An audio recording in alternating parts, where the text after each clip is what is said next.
So let's start with this horrific night when this happened to him. And this was the 14th of October. And he was helping your nan move into her new house with his cousin Troy. And they finished about sort of 3:30, 4 o'clock in the morning. So decided to stay. It took them a very long time. You weren't there. No. But what you do know is that at 7 a.m. the fire brigade arrived to the property. Yeah. What do you know? What have you managed to piece together? Obviously, Tommy and my nana got out and Troy was left in the bed, so he obviously suffered the most burns. He actually got himself out of the bed on fire, out of the front door just as the fire brigade were arriving. He got rushed straight to James Cook Hospital in Middlesbrough, and then he got transferred to the RVI in Newcastle.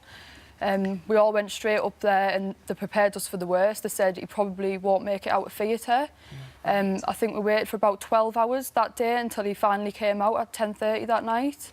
The Joint Police, the Durham Constabulary and the Fire Service, County Durham and Darlington Fire and Rescue Service, they obviously did their forensics, and the fire was found to be accidentally caused by inappropriate use of tea lights, candles, and the fire was in the back bedroom of the house. See the bedroom there where he was. And because there was because they were working with the Yunnan, that there was no power in the house, so they were just using that so they could light their way. Yeah, I'm not sure why they had them on, but obviously that was the cause, the tea light candles. So it's just.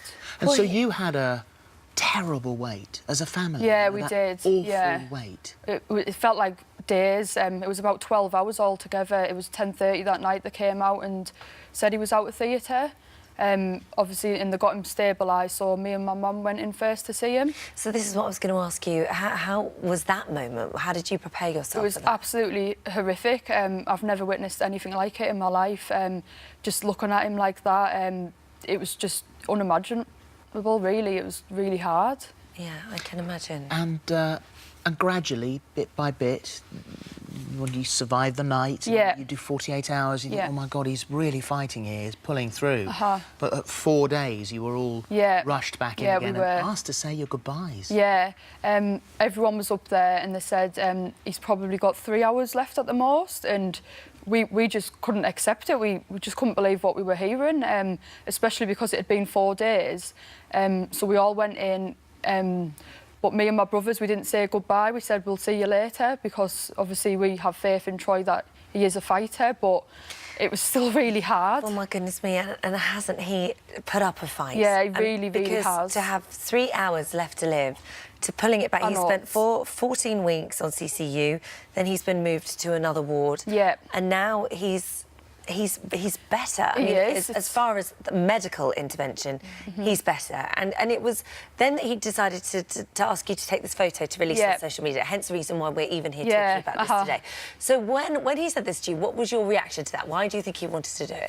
Well, me and my brother Carl were just sat round his bed and he just come out of the blue and said, take a picture of me and post it to social media. This is me, if you don't like it, do one. We looked at him, we said, are you sure? And he said, yeah. So we're going to show that picture. We went ahead and it's once again, it was just gone viral.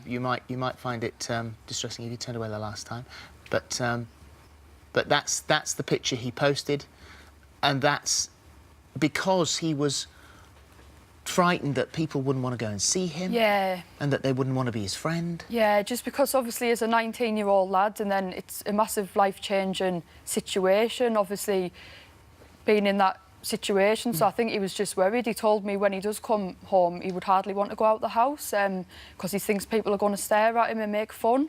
And what has taken him by surprise, and something that we wanted to speak about today, is the reaction that he's had, an incredibly positive reaction. Yeah. And so every time that photo gets liked, or every time somebody says something, makes a comment, a positive comment about him and his situation, what does that do for him? It's like massively built his confidence up. It's made him really happy, actually. He's been smiling a lot this week because he just can't believe it. It's had over 10,000 likes. He didn't even expect it to get a few likes, to be honest. We've had messages from all around the world. Really? Yeah, everywhere. It is a long struggle ahead. Yeah, it is. Life-changing injuries like that will take a very long time for life to be able to begin to even be comfortable. Yeah. What situation is he in at the moment? I know he's watching today, so good morning, Troy. Yeah, morning, Troy. What's the situation now? Well, he needs to learn to walk again. He needs to learn to use his hands again. He is still bandaged from head to toe, so it's just one day at a time at the minute until he learns to do them things again. And all of that, obviously, when you come out, is going to be expensive as well. Yeah, so definitely. you've set up your GoFundMe page as well. So we'll put a link to that on our webpage.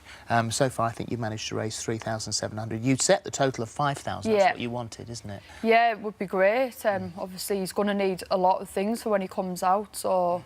Anything would make a big difference. Yeah, definitely.